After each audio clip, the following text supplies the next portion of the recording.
तो आपने भी वो वीडियो ज़रूर देखी होंगी, भारत की सबसे डरावनी जगह, जिसमें हर बार एक ही सीन रिपीट होता है।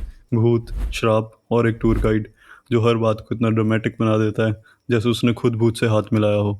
तो आज बात करते हैं भारत की ऐसी 3 जगहों की, और हर एक की कहानी आपको ये यकीन दिलाएगी कि यहाँ कुछ ना कुछ पैरानॉर्मल हुआ था। पर सच बताऊँ तो ज़्यादातर बार भूत का इससे कुछ लेना देना ही नहीं होता। तो अपना डर थोड़ी देर साइड में रखिए और चलिए देखते हैं इन 3 जगहों का सच क्या निकलता है।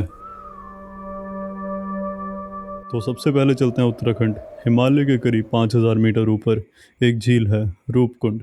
पर इसे लोग बुलाते हैं स्केलेटन लेक, क्योंकि इस झील में जहाँ देखो तो इंसानी कंकाल बिखरे पड़े हैं। लोकल लेजेंड है कि सैकड़ों साल पहले कन्नौज के राजा जसधवल अपनी रानी और एक पूरा शाही काफिला लेके नंदा देवी जड़दत्त यात्रा पर निकले थे। साथ में नाचने और गाने वालों की टोली भी थी। इस यात्रा के दौरान जब वो रूपकुंड से गुजर रहे थे तो रात भर एक ऊंचे कैंप पर जमकर गाना बजाना और नाच गाना हुआ।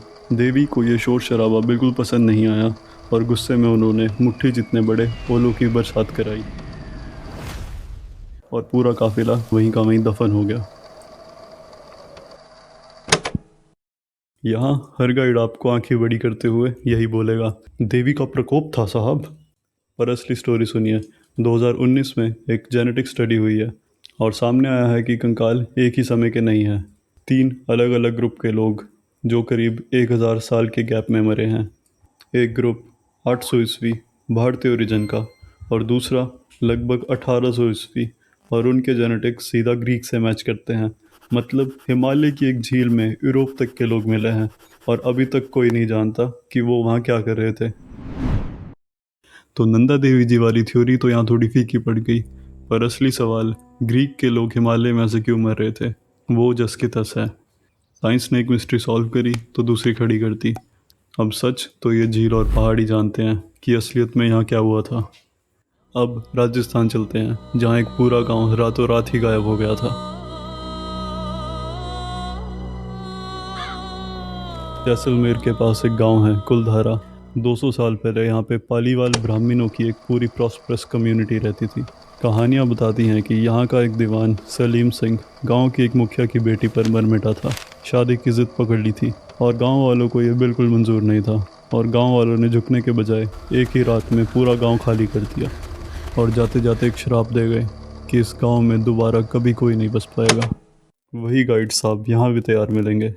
रात में रुकना मना है, यहाँ आत्माएं आज भी घूमती हैं। हिस्टोरियंस की माने तो असली वजह कुछ और ही थी। उस दौरान पानी की भारी किल्लत थी, कुएं सूख रहे थे और ऊपर से भारी टैक्स का बोझ।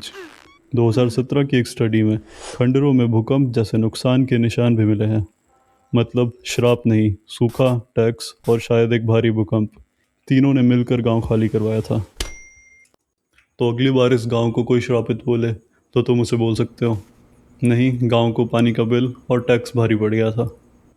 तो अब बात करते हैं राजस्थान में ही उस किले की जिसे भारत और एशिया का सबसे डरावनी किला माना जाता है, और इस किले की सैकड़ों भूतिया कहानियां आए दिन सुनने को मिलती हैं। राजस्थान का भांगड़ किला 1563 में बना, आज भारत का सबसे भूतिया किला कहलाता है।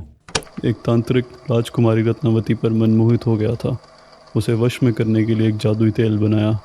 राजकुमारी को शक हुआ, वो तेल उन्होंने चट्टान पर फेंका और चट्टान लुढ़क कर तांत्रिक पर ही आ गिरी। तांत्रिक ने मरते मरते पूरे किले को श्राप दे दिया कि यहाँ पे कभी कोई आबाद नहीं होगा। यहाँ भी वही गाइड जो अब तक थोड़ा थक गया होगा बोलेगा, सूरज ढलने के बाद अंदर जाना मना है, देखो सरकार ने बोर्ड भी लगाया है। असली सच, एएसआई ने कभी इसे ऑफिशियली भूतिया माना ही नहीं है। किला खाली होने की असली वजह, पास में एक नया किला आजमगढ़ बना जिसने पूरी आबादी और सत्ता खींच ली। फिर 1783 में एक भयंकर अकाल आया जिसने बची कुची आबादी को भी भगा दिया। और सूरज ढलने के बाद एंट्री बैन की असली वजह, टूटी फूटी इमारत और पास में एक जंगल से आने वाले जंगली जानवर, ना कि कोई भटकती हुई औरत की आत्मा। तो हमारे गाइड साहब को शायद अब तक समझ आ गया होगा, उनका असली कंपटीशन भूत नहीं रिसर्चर्स हैं।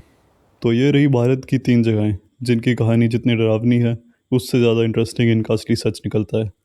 कमेंट्स में बताइए इनमें से कौन सी जगह आप खुद जाना चाहेंगे, गाइड साहब के साथ या बिना।